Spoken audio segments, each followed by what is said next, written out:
একটা প্লেনে 50টা ইট আছে, একটা ইট ফেলে দিলে কয়টা ইট থাকে? এটা তো একদম পানির মতো সোজা স্যার, 49টা।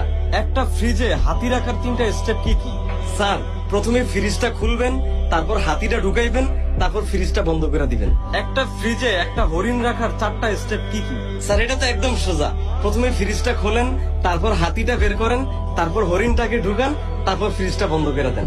আচ্ছা, এইবার বলুন, বনের রাজা সিংহের আজকে জন্মদিন, সবাই এসেছে শুধু একজন ছাড়া, কে আসেনি এবং কেন? স্যার, এটা তো সহজ প্রশ্ন, ওখানে তো হরিণ আসে নাই, কারণ হরিণ তো ফ্রিজের মধ্যে বন্ধ। আচ্ছা, এইবার একটা প্রশ্নের উত্তর দিন।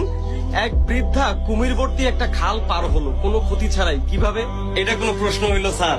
সব কুমির তো স্যার সিংহের জন্মদিনে গেছে। শেষ প্রশ্ন, তারপরেও বৃদ্ধা মারা গেল কেন? আমার মনে হয় স্যার তিনি খালের পানির মধ্যে ডুবে মরে গেছেন। নো, আপনি রং উত্তর দিয়েছেন। প্লেন থেকে যে ইটটা পড়ে গিয়েছিল সেটা ওই বৃদ্ধার মাথায় পড়েছিল। আপনি এখন আসতে পারেন।